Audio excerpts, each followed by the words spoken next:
everyone, and welcome back to another Artifact Corner. Today we will be looking at a very small and seemingly insignificant piece of paper. This is a calling card for Fannie Hall, the last member of our family to live in our home. It is a heavy cardstock with black engraved letters that states Mrs. Frances B. Hall, 17 Cumberland Avenue on the front and is blank on the reverse. It is quite simple and elegant in its simplicity. We have a handful of other calling cards as well. All of these cards are from the late Victorian to early Edwardian period, which was the heyday of the calling card. Let's learn a bit more about the history and social etiquette of calling cards. The origins of the calling card or visiting card date back to the 18th century in France. They could be used for a myriad of different reasons. They could be sent as a thank you for a lovely dinner, to offer condolences, or for something as simple as a hello. Their popularity quickly spread from mainland Europe across the Atlantic and became very popular on the east coast of the United States. The earliest calling cards were white cardstock with black engraving, similar to the ones used by Fannie Hall. Other popular motifs or illustrations on calling cards included floral borders, Greek key borders, urns, and birds.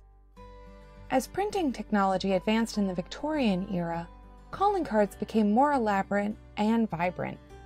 The social etiquette behind calling cards was also becoming more elaborate at this time. In a book written by John H. Young called Our Deportment, he says this about calling cards. To the unrefined or unbred, the visiting card is but a trifling and insignificant bit of paper. But to the cultured disciple of social law, it conveys a subtle and unmistakable intelligence.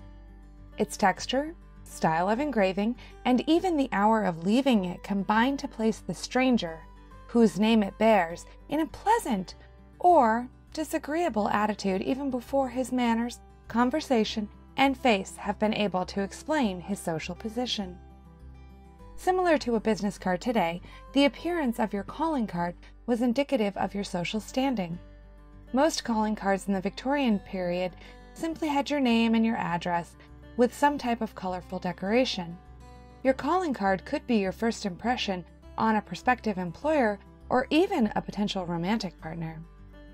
Calling cards were very much a tradition of the upper and middle classes. If you were heading to visit a friend or relative, upon ringing the bell, a servant would answer the door and you would hand them your card.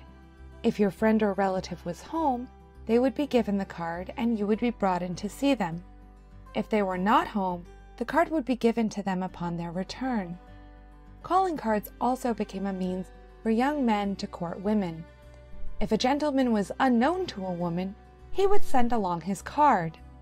If she was interested in meeting him in person, she would send her card to him as the formal invitation. If she had no interest in meeting with him, she would either send nothing in response or send his calling card back in an envelope with no other information. Sending someone back their own card in an envelope was a polite declination of their attentions. You could also leave a set of initials on a calling card, which would be code for the reason for their visit. Here are some examples. PF stood for congratulations. PR stood for expressing one's thanks. PC stood for mourning expression or condolences. PFNA stood for Happy New Year. PPC was meaning to take leave.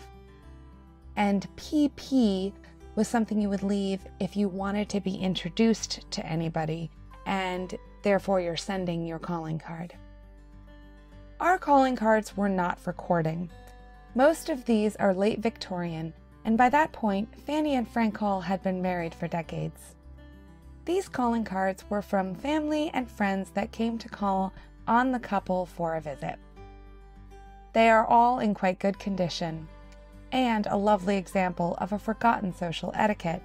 We hope you enjoyed this look back at calling cards or visiting cards. Thanks so much for stopping by.